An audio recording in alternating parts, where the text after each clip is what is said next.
अपना बल, ये जब तक भगवत कृपा से अलग है तब तक वो विनाशी बल है, और वो बल हमारे अंदर अभिमान पैदा करने वाला है। मनुष्य सफलता में अभिमान किया करता है, मैंने ये काम किया और मैं सफल हो गया, मैंने धन कमा लिया, मैंने राज्य प्राप्त कर लिया, मैंने अधिकार प्राप्त कर लिया, मैंने अमुक काम कर लिया। जब जब मनुष्य को सफलता मिलती है तब तक वो भगवान को भूलकर अहंकार की पूजा करता है।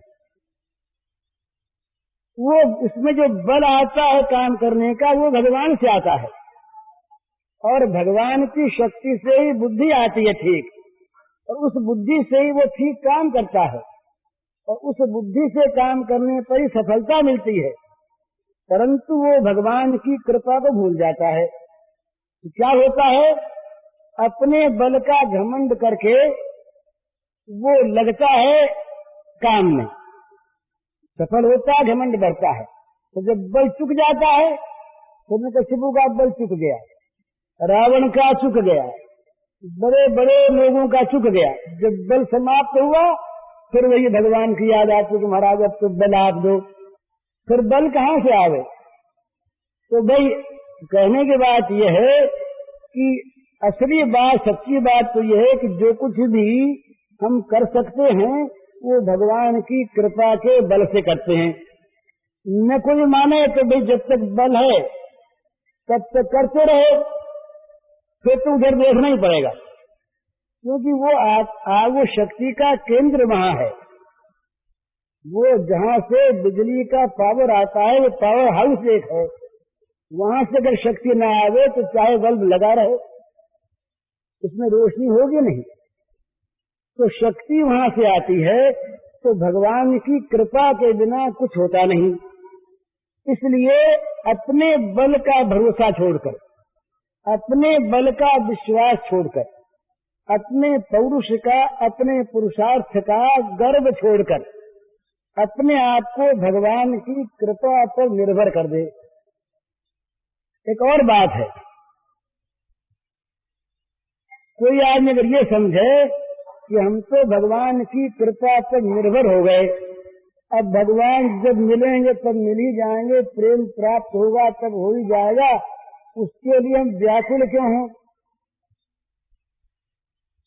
और व्याकुल यदि हम होते हैं तो निर्भरता कैसी? तो सच पूछिए तो व्याकुलता में और निर्भरता में कोई विरोध नहीं है। भगवान के लिए जो व्याकुल है उसके पास अपना बल नहीं है। अपना बल होता तो अपनी व्याकुलता को मिटाता किसी बल से। तो जो व्याकुल भगवान पर होगा, भगवान के लिए होगा, वो भगवान पर ही निर्भर होगा, उसके पास और कोई उपाय नहीं है। और जो निर्भर होगा भगवान पर कि भगवान की प्राप्ति भगवान की कृपा से होगी, वो भगवान की प्राप्ति के लिए निराश होकर नहीं बैठेगा, वो व्याकुल हो जाएगा।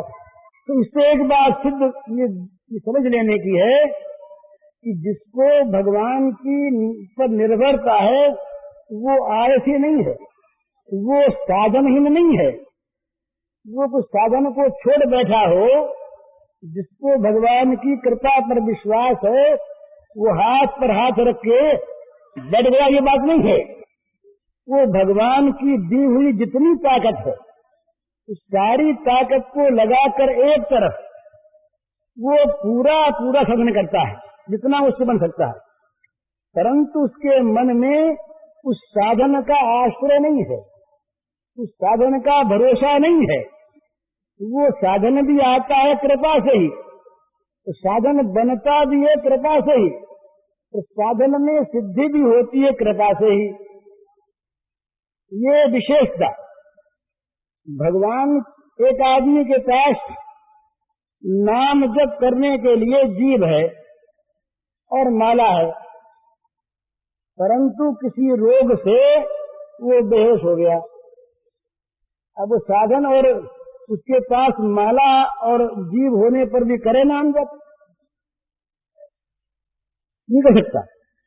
तो वो साधन भी आता है कृपा से, तो साधन का उपयोग भी होता है कृपा से, तो साधन का फल भी मिलता है कृपा से। तो वो तीनों प्रकार से भगवान की कृपा का आश्रय करता है। जो कुछ भी उसको साधन प्राप्त है वो कृपा से प्राप्त हुआ, और साधन का उपयोग कर सकता है वो कृपा से। साधन तो है और बुद्धि बिगड़ गई, बुद्धि बिगड़ गई। अब मंदिर भी घर में बना हुआ है, भगवान की पूजा भी है, गीता जी की पुस्तक भी घर में है, रामायण भी है, उपदेश करने वाले संत महात्मा भी है, पर बुद्धि गई बिगड़। तो साधन का प्रयोग कौन करे? साधन सामग्री तो सारी अपने पास है। तो साधन सामग्री भी भगवान की कृपा से मिलती है, तो साधन सामग्री का प्रयोग भी भगवान की कृपा से होता है। और साधन में जो विघ्न नहीं आता ये भी भगवान की कृपा से नहीं आता, और साधन का जो फल मिलता है वो भी भगवान की कृपा से मिलता है। तो जो कृपा का आश्रय है वो आलसी नहीं है, वो प्रमादी नहीं है, वो साधनहीन नहीं है, वो हाथ पर हाथ धरकर बैठा नहीं है, वो भगवान पर आश्रय करने के बहाने वो सो नहीं रहा है, वो प्रमाद करके बुरे मार्ग पर नहीं जा रहा है। बुरे मार्ग पर जाने वाला बोले भगवान से कुछ कर लेंगे, हम तो चाहे जहाँ जाते हैं। ये किस प्रकार की बहानेबाजी होती है, और ये पाप के समर्थन का एक ऐसा अपने मन का दुर्भाव होता है। हमारे पास अभी कुछ दिनों पहले एक पत्र आया, उसमें लिखा कि वृंदावन में हम रहते हैं और धाम में रहते हैं, तो धाम में रहकर हम पाप करें, विचार करें, झूठ बोलें, इसमें कुछ भी आपत्ति नहीं, क्योंकि धाम में जो रहते हैं, धाम में रहने से सब कुछ अपने आप ठीक हो जाएगा। तो ये ठीक है कि धाम का निवास मनुष्य के पाप का नाश करता है, पर धाम के आश्रय पर पाप करना ये तो धाम को कलंकित करने जाना है। और ये लिखा है कि उसका जो तीर्थ में रहकर पाप करता है उसका पाप वज्रलेप हो जाता है, ये लिखा है शास्त्रों में, स्कंद पुराण में आया। तो इस प्रकार से यदि कोई ये कहे कि हमने तो भगवान की कृपा का आश्रय ले लिया, अब वो कृपा हमें चोरी में भी सफलता देगी, वो कृपा हम किसी को लूटेंगे उसमें भी हमारी सहायता करेगी, वो कृपा हम दुराचार करेंगे उसमें भी हमारी सहायता देगी, और वो कृपा हम कुछ भी काम न करके और दिन भर सोएंगे तब भी सहायता देगी। तो ये सब जो है ये तो वास्तव में वस्तु का दुरुपयोग है। भगवत कृपा का जो आश्रय है वो पापी नहीं होता, भगवत कृपा से पाप कट जाता है, इसमें कोई संदेह नहीं, पर भगवत कृपा के आश्रय से पाप नहीं होता। भगवत कृपा के आश्रय से मनुष्य में अभिमान नहीं आता, आलस्य नहीं आता, प्रमाद नहीं आता, कर्तव्य का त्याग नहीं आता, और दुराचार तो आता ही नहीं। तो भगवत कृपा को मानने वाला तो बहुत अधिक साधन संपन्न होगा। भाई मेरा काम तो बनेगा भगवत कृपा से ही, और मेरा काम भगवत कृपा से बन गया, यहाँ तक मान ले। भगवत कृपा का जो आश्रय होता है वो ये भी क्यों माने कि मेरा काम बनने वाला है। जहाँ कृपा का आश्रय किया और जहाँ कृपा पर विश्वास किया, और ये बिल्कुल सत्य है, भगवान के कृपा पर जिसने विश्वास कर लिया वो भगवान की कृपा से मुक्त हो गया, उसका काम बन गया। अगर कहीं शक संदेह हो तो उसको भगवान बता देते हैं। एक बार की बात है द्वारिका की। द्वारिका में रहे एक ब्राह्मण, और उस ब्राह्मण के जब पुत्र होता था तो मर जाता था। तो एक बार भगवान श्री कृष्ण द्वारिका में थे, उस समय अर्जुन भी उनके पास आए हुए थे।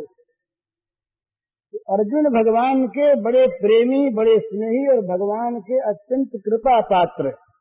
भगवान की कृपा पर इनको बड़ा भरोसा रहा। कि पांडवों में अर्जुन और द्रौपदी ये दो ऐसे थे, ये भगवान की कृपा पर इनका बड़ा भरोसा था, अत्यंत भरोसा था। जब जयद्रथ के लिए अर्जुन ने प्रतिज्ञा की कि कल हम उसको मार देंगे, तो भगवान ने विनोद से पूछा कि हे भैया अर्जुन, कितने बड़े बड़े महारथी उनके यहाँ हैं और न मालूम वो क्या व्यूह कल रच लेंगे, और तुमने मारने की ये प्रतिज्ञा किसके भरोसे कर ली भैया? अर्जुन हंसे। अर्जुन ने कहा मैं भरोसा भी क्या मेरे को दूसरे का है क्या? तब भगवान ने कहा बस ठीक है। इसी पर उस दिन मैंने कहा था रात भर भगवान ने प्रलाप लीला की। तो यहाँ भी ऐसे ही हुआ। द्वारिका में जब वो ब्राह्मण का बालक मरा और मरने पर वो अपने बच्चे को लेकर के राज दरबार में ब्राह्मण आया। उस जमाने की बात थी जिस जमाने में पिता रहते बच्चा क्यों मर गया, ये समस्या आई। मरता नहीं था और मर गया तो जरूर राजा का पाप है, शासन का पाप है। तो बच्चे को लेकर के वो ब्राह्मण आया और ब्राह्मण ने आकर के कहा कि देखो ये कितने असमर्थ हैं, कितने अयोग्य हैं कि इनके राज्य में और मेरा बच्चा मर जाता। तो इनको जरा अपने गांडीव का बड़ा दर्प रहा अर्जुन को, स्वाभाविक। अर्जुन ने कहा महाराज अब की बच्चा आपके हो तो मुझसे कहना, मैं अर्जुन हूँ। था भगवान की कृपा के भरोसे सारा। तो बोले भाई अगर तुम न बचा सके तो न बचा सका तो मैं जल मरूंगा, कह दिया। और साथ अर्जुन वहां पर रहे ही। बच्चा होने वाला था तो ब्राह्मण ने आके कहा अर्जुन से कि महाराज बच्चा होने वाला। तो अच्छा मैं चलता हूँ। तो अर्जुन गए। अर्जुन ने जाकर वहां पर अपने बाणों का इस प्रकार का एक पिंजर बनाया जिसमें काल का प्रवेश नहीं हो सकता। तो स्वयं बाहर गांधी लेकर के बैठ गए। आवेगा तो हम देख लेंगे, हम देखिए जा नहीं सकता। महाराज काल की गति, भगवान की लीला, आश्चर्य हुआ कि बच्चा मरा नहीं, गायब हो गया। तो वो ब्राह्मण आकर के अर्जुन को धिक्कारने लगा कि अरे अब तक तो बच्चे की मैं लाश देख लेता था, ये तो मन में था कि मेरा बच्चा होकर के मर गया, चलो उसको गाड़ी आऊं। अब की बात तो तुम्हारे इंतजाम में ये हुआ कि बच्चे की लाश तक मुझे देखने को नहीं मिली, अब मैं क्या करूं? अर्जुन बड़े संतोष, तो क्या करें? क्या भाई चिता बनाओ, क्या करें? जब चिता बनी तो भगवान आए। कहा अर्जुन जी क्या कर रहे हो? कहा महाराज ये हो गया। तो बोले यार ये तो बताओ कि तुमने ये बच्चे को जलाने की बात कह दी थी किसके बल पर? तो फिर वही बात बोले महाराज तो दूसरा बल मेरे पास है क्या? तब बोले मरते क्यों हो फिर? मैं तो हूं यहां पर अभी। साथ ले गए अर्जुन को। वहां किम पुरुष लोक में गए और लेकर बच्चे को ले आए। तो कहने का मतलब ये कि जो भगवान की कृपा का आश्रय कर लेता है, भगवान उसके हो जाते हैं और उसकी किसी चीज को भगवान असफल नहीं होने देते, पर उसी को जिसको वो चाहते हैं। वो कहते हैं कि उल्टे जल मछली चले, दयो जात गजराज, जो जाको सरनो लियो ताको ताकी लाज। इस गंगा में अगर कहीं प्रवाह के सामने हाथी आ जाए तो बह जाएगा। तो जरा जरा सी वो मछलियां वो प्रवाह के सामने फर से चली जाती हैं और जल उनको जरा भी रोकता नहीं। तो क्यों? वो जो मछली है वो जल के शरणागत है, वो जल की कृपा पर वहां रहती है। तो भगवान की कृपा का जिसको भरोसा है, भगवान की कृपा का जिसको अवलंबन है, वहां पर साधन संपत्ति का जुटाना भगवान का काम और उसकी रक्षा करना भगवान का काम और उसका फल देना भगवान का काम। वो तो केवल कृपा पर निर्भर करके उनके अनुकूल चलता है, निरंतर चलने में कोताही नहीं करता, वो आलसी होकर बैठ नहीं जाता। भगवान का जो कृपा पात्र है वो तो इतना भगवान के ऊपर अपने आप को न्यौछावर कर देता है कि कहाँ मैं और कहाँ ये कृपा के सागर मुझ पर कृपा इन्होंने की, क्या देख कर की। और सचमुच एक बात है भला, ये भगवान देख कर कृपा नहीं क्या करते, लेकिन देख कर कृपा करने लगे तो हम लोगों को कोई ठिकाना लगे ही नहीं। अपनी बात में कहता हूँ कि भगवान देख कर कृपा करते मुझ पर तो न मालूम कहाँ कहाँ किस किस नरक में जाना पड़ता। पर भगवान जो हैं ये पूर्व का इतिहास नहीं देखते, भगवान भूतकाल नहीं देखते, ये याद रखिएगा। हमारे पूर्व जीवन में हमने क्या किया है इसको भगवान देखते ही नहीं। ये हिसाब किताब भगवान के न्याय में नहीं है, बेहिसाब होती है।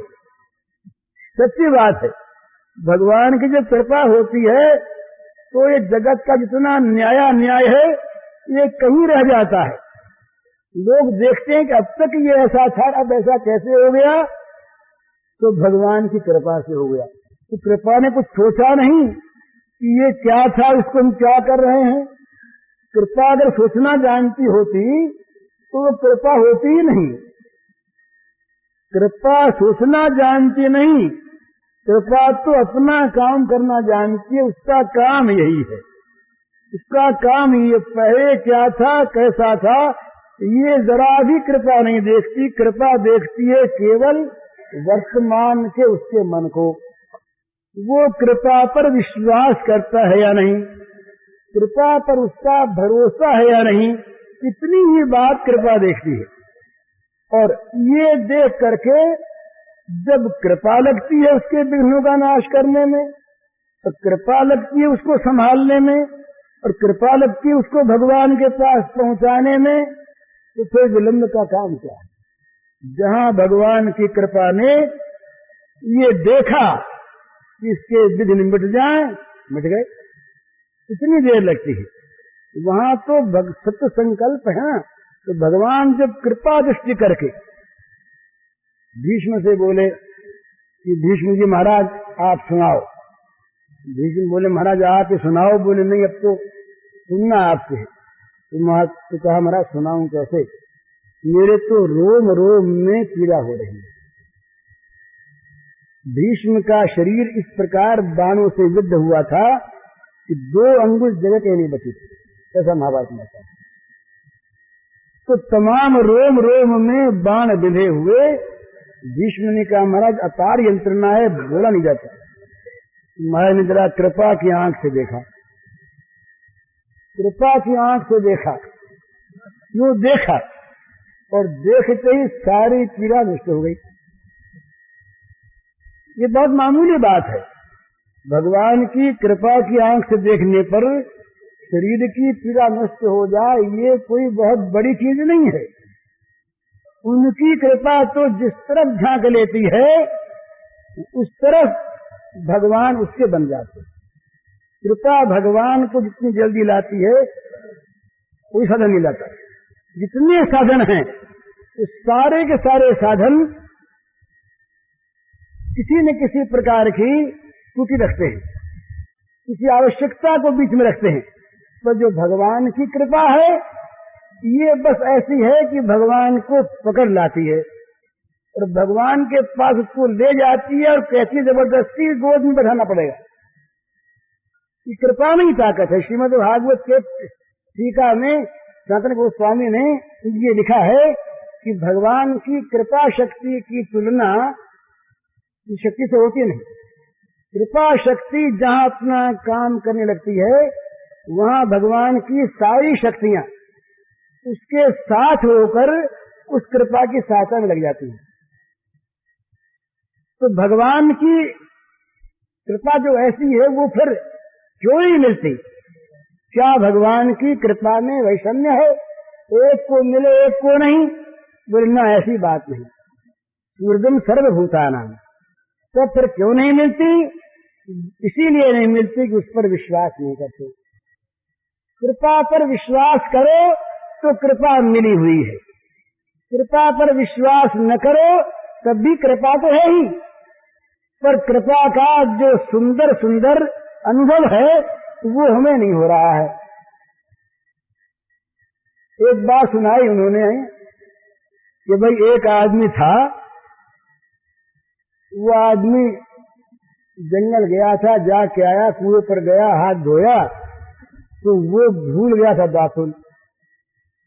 किसी ने ला के दतवन दे दी उसी समय, तो वो नाच उठा। तो देखो ना कितना ख्याल करते हैं, मामूली मामूली बात का दतवन में भूल गया तो पहुंचा दिया। अब वो दतवन की बात छोटी थी तो उसने उस कृपा को समझ लिया, बस समझ में आ गई कृपा, अब वो तो निहाल हो गया।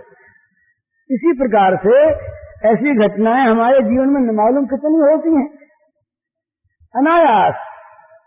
उन घटनाओं को देख देख कर अगर हम उसमें भगवान की कृपा को देखें, जोड़ें, तो बस भगवान की कृपा का पद पद पर पल पल में दर्शन होगा। कितनी बार अपने जीवन, सबके जीवन में ऐसी बातें आती हैं और उसको हम उस जगह लेते नहीं। दतवन भेज दिया ना, इसी प्रकार न मालूम वो क्या क्या भेजते हैं, कैसे कैसे बचाते हैं, कैसे कैसे रक्षा करते हैं, कैसे कैसे हमको चीज देते हैं, बनाते हैं। वो मूलर ने एक ग्रंथ लिखा, उसमें लिखा है उनके यहाँ एक अनाथाश्रम था, उसमें 250 अनाथ थे। अब तो उनका बहुत बड़ा हो गया है, वो अब तो करोड़ों रुपए साल में खर्च होते हैं। वो लंगड़ा आदमी था, बड़ा भगवत विश्वासी। तो आश्रम था, अनाथाश्रम, 250 उसमें अनाथ थे। एक दिन खाने को कुछ नहीं, पहले भी मैंने कहा था कुछ भी खाने को नहीं। तो वहाँ जो भंडारी था, रसोईया, खाने को देने वाला, उसने आकर के कहा कि कुछ खाने को नहीं। पौने 10 बजे का सामान है नहीं, रसोई कुछ बनी नहीं, पौने 10 में घंटी बजा करती है उन विद्यार्थियों के लिए, तो क्या करना? मुदन ने कहा घंटी बजा दो। उसको बड़ा आश्चर्य हुआ कि घंटी तो बजा देंगे, पर ये बच्चे खाएंगे क्या? घंटी बजा दी, 2 घंटी और बजती थी। जब 5 मिनट बाकी रही तो दूसरी घंटे का टाइम हुआ, तो फिर आया, बोले इंतजाम तो कुछ हुआ नहीं है, क्या करें? बोले घंटी बजा दो। अत्यंत सरल विश्वास से कहा घंटी बजा दो। घंटी बज गई। वो देखता है कि देखें 5 मिनट में क्या होता है, तो घंटी बजा दो। तो कह दिया, ये कह देते कि भाई कुछ देर ठहरो, इंतजाम करते हैं, बच्चे देर से आओ। उससे विश्वास नहीं था। घंटी बज गई। अब जब वो आखिरी घंटी बजने को थी, 10 बजे ठीक, 1 मिनट पहले वो आया। उसने कहा अब क्या करें? क्या घंटी बजाओ? उधर घंटी बजी, बच्चे खाने को आए, उधर सामान आ गया। और सामान लाके उसने ये कहा कि भाई एक दावत थी जगह पर, कोई पार्टी थी होटल में, और वो पार्टी किसी कारण से हुई नहीं। तो हमारे मालिक ने ये कहा कि अभी ले जाओ 10 से पहले तो बच्चों के काम आ जाए। तो हम बड़े दौड़े आए वहां से, सामान देखे कि जिसमें काम आ जाए। अब पंक्ति बैठी और खाने को परोस दिया गया। अब ये कैसे आया? उन्होंने ऐसी घटनाएं अपने जीवन की बहुत लिखी है, अंग्रेज है सुलभ। तो ये मसले नहीं, ये तो अभी हुए हैं, तो बहुत घटनाएं लिखी हैं।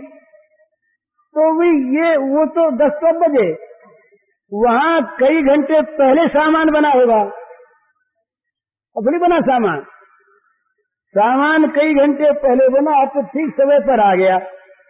तो भगवान की कृपा पर जिसका विश्वास होता है, भगवान अपने आप उसको देखते हैं, और अगर नहीं आना होता तो प्रयत्न करने पर नहीं आएगा, विघ्न हो जाएगा, आया हुआ नष्ट हो जाएगा, मिला हुआ मिट जाएगा। तो दोनों में ही भगवान की कृपा काम करती है। इसलिए जो भगवान की कृपा पर विश्वास करते हैं वो 3 बात मानते हैं कि मेरे पास जो कुछ है साधन संसार का या परमार्थ का, वो भगवान की कृपा से मिला है, और मैं इस साधन के द्वारा जो कुछ कर रहा हूं वो भगवान की कृपा से कर रहा हूं, और इसका जो कुछ भी फल मिलने वाला है या नहीं मिलने वाला है वो भगवान की कृपा से होगा। तो साधन में कृपा, साधन के उपयोग में कृपा, और साधन के फल में कृपा।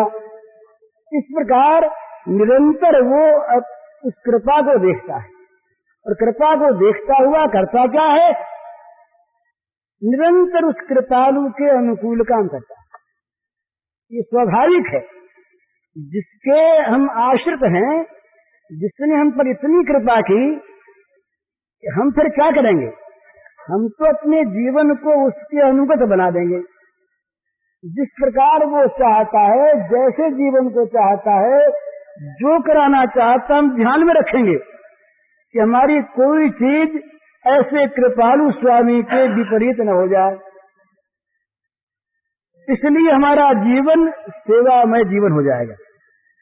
जो भगवान की कृपा पर निर्भर करता है उसका जीवन भगवान की सेवा का जीवन हो जाता है, तो उसका और काम ही रहता। जो काम करता है वो भगवान की सेवा के लिए करता है, और ये मानता है कि काम जो मैं कर रहा हूं ये भी उनकी ताकत से कर रहा हूं, अपनी शक्ति से नहीं, अपनी बुद्धि से नहीं। कृपा का जो आश्रय है उस सब कामों में सर्वत्र भगवान की कृपा को देखता और नाचता है। वो कितनी कृपा की, कितनी कृपा की, एक एक बात उसके सामने आती है तो उसको कृपा यूं दिखती है कि मानो ये तो साक्षात हमारे सामने कृपा आकर के नाचने लगी। तो वो उस कृपा में डूबा रहता है, तन्मय रहता है, तल्लीन रहता है, उसको सब और भगवान की कृपा दिखती है। और कृपा दिखने पर क्या होता है, उसे चिंता और भय नहीं होता। जो भगवान का कृपा पात्र है उसको न चिंता है न उसको भय है। भगवान की कृपा अपने आप उसको संभालती है, उसका काम करती है, और जैसा जहां पर रूप दिखाना होता है दिखाती, कहीं मौत बन के आती है, कहीं मित्र बन के आती है, कहीं शत्रु बन के भी आती है। कृपा का एक रूप नहीं आने का, कृपा के विभिन्न रूप हैं, अलग अलग रूपों में आती है। पर जो पहचान लेता है उस कृपा को, वो चाहे किसी नकाब को डाल करके वो आवे, किसी वेश में आवे, वो जान लेता है कि ये कृपा आई है, कृपा आई है, तो जान के उसका स्वागत करता है। वो भगवान की कृपा को पहचानता है, वो जो कृपा पर विश्वास करता है, पहचान लेता है। एक हमारे एक सज्जन थे, उनके ऐसी घटना हो गई, दुर्घटना हो गई, तो उनको हमने पत्र लिखा सांत्वना का। उन्होंने उत्तर में लिखा, इतने दिनों तक सत्संग किया मैंने, तो क्या भगवान की कृपा का इतना भी मेरे ऊपर प्रभाव नहीं पड़ा, इस घटना में मैं उनकी कृपा देखूं। बड़ी बुरी घटना थी। उनके जामाता का देहांत हो गया था, जवान लड़का था। भगवान की अकृपा देखूं, भगवान ने यहां भी कृपा ही की। तो ये तब पता लगता है जब प्रतिकूलता आती है। अनुकूलता में तो हम सभी कह देते हैं भगवान की बड़ी कृपा है, पर जब प्रतिकूलता आती है, जब दुख आता है, जब विपत्ति आती है, जब संकट आता है, उस समय यदि हृदय भगवान की कृपा को उसमें देखता है और कृपा को देखकर प्रसन्न होता है, तब माना जाता है कि कृपा में भगवान की कृपा में उसका विश्वास है। मुझे याद नहीं है कौन लड़की थी, मुझे बनारस में एक लड़की मिली थी कोई 10-12 वर्ष पहले। उस लड़की को की बातों से मैं चकित हो गया। छोटी उम्र की लड़की थी, शायद रंगून से या कहां से आई थी, और उसके पति का देहांत हो गया था साल भर पहले। वो उसने इस सारी चीजों को भगवान की कृपा में घटा लिया। उसने कहा मुझसे कि भाई जी, मुझ पर जितनी कृपा कोई जगत में होगी किस पर? जिन विषयों को बड़े बड़े त्यागी सन्यासी लोग छोड़ा करते हैं, उन विषयों से मुझे भगवान ने दूर कर दिया। इतनी कृपा। मैं इन बच्चे वालियों को देखता हूँ, ये बच्चों के लिए कितनी त्रस्त रहती हैं, रोती हैं, दुखी रहती हैं। आज बीमार हो गया, आज वो हो गया, आज हो गया, और मैं देख कितनी स्वतंत्र हूँ, मैं कितनी सुखी हूँ। फिर न मालूम उस एक बंधन के पीछे कितने बंधन और पैदा होते, और न मालूम क्या क्या विपत्तियां मुझ पर आती। और मेरे अगर मैं अगर वैसी होती तो मेरे मन में न मालूम गहनों की शौक, कपड़ों की शौक पैदा हो जाती, और वो मुझे न मिलते तो मुझे कितना दुख होता। उसने कोई 15-20 मिनट तक वो मुझे समझाती रही, इस तरह से कि मानो उसके लिए तो सारी सुख की सामग्री भगवान ने इकट्ठी करके भेज दी, और उस पर इतनी कृपा हुई जिसका पार नहीं। अब वो अगर रोती, उसका वैद्य तो मिटता नहीं। वो अगर दुखी होकर कराती तो उसकी स्थिति वही रहती। किसी को गाली देती, किसी का विरोध करती तो पाप पल्ले बनता। और उसने उस सारी घटना को इस प्रकार से घटा लिया भगवान की कृपा में। ये कृपा से ही ऐसा हुआ। इसी प्रकार ये सच्ची बात है, जब बलि के धन का हरण हुआ, बलि के राज्य को भगवान ने ले लिया, स्वर्ग के राज्य को, मामूली बात नहीं। उस समय ये प्रसंग आया कि ये बलि पर भगवान ने कृपा की। अगर कृपा न करते तो क्या होता पता नहीं, इसका घमंड कितना बढ़ जाता, और ये भगवान को तो भूलता ही जगत को कितना दुख देने वाला बन जाता। बड़ी कृपा है। तो ये समझे, जब कोई वस्तु मिले तब ये समझे भगवान ने बड़ी कृपा की। मुझ पर इतना विश्वास किया कि सेवा के लिए मुझे वस्तु सौंपी। पुत्र घर में आवे, पुत्र पैदा हो, धन हो, संपत्ति आवे, तो ये समझे भगवान की इतनी कृपा माने कि देखो ना, मुझ पर कितना विश्वास कर लिया भगवान ने कि अपनी चीज को मुझे सेवा के लिए सौंप दिया। कितना मेरा सौभाग्य। ये पुत्र, ये वस्तु, ये तो सब उन्हीं की है ना, मुझे सौंपा सेवा के लिए। तो भाई बड़ा विश्वास किया और बड़ा काम मेरे दिन में कर दिया। अब तो मैं उनको प्रसन्न करूं, इनकी सेवा करके तभी मेरे जीवन की सार्थकता। तुरंत कृपा समझे। और अगर उनमें से किसी को भगवान ले ले तो बड़ी कृपा समझे कि भाई भगवान ने समझा कि कहीं फंस जाएगा, इसलिए मुझे बचाने के लिए भगवान ने कृपा की है। वो बड़े कृपालु हैं।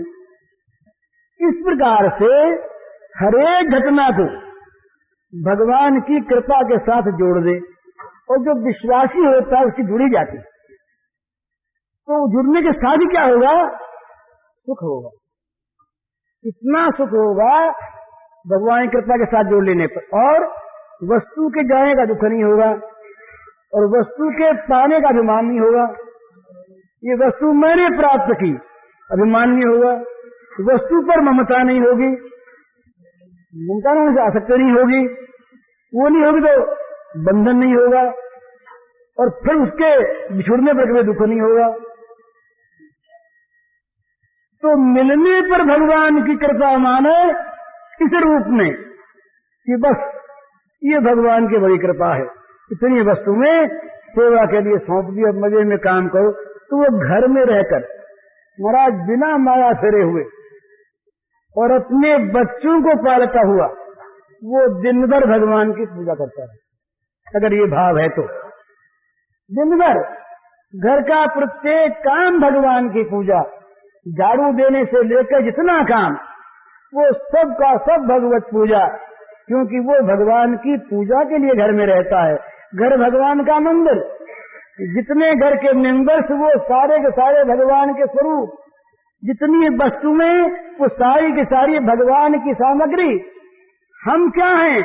उन वस्तुओं को संभालने वाले, सेवा करने वाले, ईमानदारी के साथ सेवा करें, अपना माने नहीं। न उस घर के नफे में हमारा हक है, और न उस घर की संपत्ति पर हमारा स्वामित्व है, और न उस घर के तमाम मेंबरों से हमारा कोई ममत्व का संबंध है। मानो सभी राम के नाते, बस भगवान के नाते से इनका नाता है, नहीं कोई नाता नहीं, नाता कोई है ही नहीं। भगवान के संबंध से इनका संबंध है। तो कहते हैं या जग में जहाँ लगिया तनु की प्रीति प्रतीति सगाई, सो सब तुलसीदास प्रभु ही सो सिमट एक थाई। कभी इस जगत में इस शरीर की जहाँ जहाँ प्रीति है, जहाँ जहाँ प्रतीति विश्वास है, और जहाँ जहाँ अपनेपन का संबंध है, आत्मीयता है, वो सारा का सारा सब जगह से सिमट कर एक भगवान में आ जाए।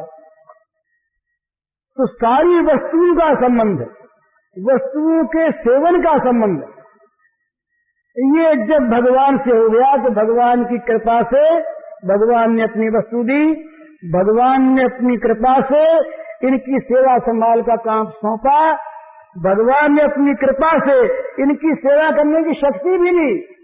ये शक्ति न होती सेवा करते कहां से? अब ईमानदारी भगवान ने दी कि ईमानदारी से अपना न मानते हुए, ममत्व न करते हुए, आसक्ति न करते हुए, भगवान की चीज भगवान के लिए भगवान की दी हुई शक्ति से हमारे द्वारा सेवित होती रहे बस। और जब चली जाए चीज तो बहुत आनंद। अरे हमें तो मतलब उन भगवान से है ना। तो सोचिए किसी व्यापारी के दुकान की 20 जगह ब्रांचेज हैं, शाखाएं हैं, और सब में अलग अलग मुनीम हैं, मैनेजर हैं। भाई यहाँ रुपए की लागत नहीं है और उस दुकान में लागत है। इस दुकान पर हुंडी करके उस दुकान में रुपया भिजवा दिया तो हुंडी शिकार नहीं मुनीम रोएगा क्या? दोनों दुकान मालिक की, दसों दुकान मालिक की, मालिक का रुपया रहेगा मालिक की दुकान में, हुंडी की मालिक ने तो तुरंत हम न चकारेंगे तो मालिक की इज्जत पर बटवा लगेगा।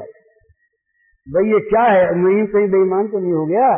रुपया कहाँ चला गया? क्यों हुंडी नहीं से करी? तो चीज जाएगी मालिक के यहाँ और है मालिक की, तो बड़ी प्रसन्नता के साथ वो हुंडी सकार देगा, रुपए वहां भेज देगा। इसी प्रकार से जब वस्तु जाए तब समझे कि भगवान ने बड़ी कृपा की, मुझे बड़ा ईमानदार माना। वो देख रहे हैं कि रुकिए कहीं अपना तो ईमान है, इसने ये ईमानदारी की परीक्षा कर रहे हैं कि क्या बात है। जब हमारे कोई दुख आता, संकट आता, कोई वस्तु जाती है, उस समय अगर हम उसको रखना चाहते हैं या किसी चीज पर हम अपनी ममता करना चाहते हैं, अपनी मानना चाहते हैं, तो भगवान कहते हैं बेईमान हो गया। चीज हमारी थी, तुम्हें दे दी सेवा के लिए, संभाल के लिए, तुम मालिक बन बैठे। तुम मालिक तो होगा नहीं, वो चीज छिन जाएगी और बेईमानी का केस चलेगा उस पर। चीज रहेगी नहीं उस पर अपनी माना उसने तो छोड़ते हुए दुख होगा और बेईमानी का केस चलेगा, उसको दंड होगा। तो भगवान कभी कभी तो परीक्षा के लिए चीजों को लेते हैं और कभी कभी उसका ट्रांसफर करने के लिए अच्छी जगह ट्रांसफर करते हैं, तो चीजों को ले लेते हैं कि तुम्हें अब इससे अच्छा काम सौंपेंगे। अरे कहीं कोई आदमी कहीं पर नियुक्त है, इसको किसी अच्छे काम पर दे देंगे, कोई ऊंचे काम पर, तो क्या रहे, बड़ी अच्छी बात है। तो इसी प्रकार से प्राप्ति में और विनाश में, वियोग में और संयोग में, मिलने में और बिछुड़ने में, जन्म में और मृत्यु में, दोनों में भगवान की समान कृपा का अनुभव करे, वो भगवत विश्वासी है। जो भगवान का उसको फिर कभी दुख क्यों होगा? वो तो जहां तक मालिक बना बैठा है ना, वहीं तक रोता है। जहां मालिकी भगवान को सौंपी और सेवक हुआ और उनकी कृपा का भरोसा किया कि मस्त हो गया, अब अपना काम करता मोर्चा यहाँ रखो तो कहीं और ट्रांसफर कर दो, हर्ज क्या है उसके लिए।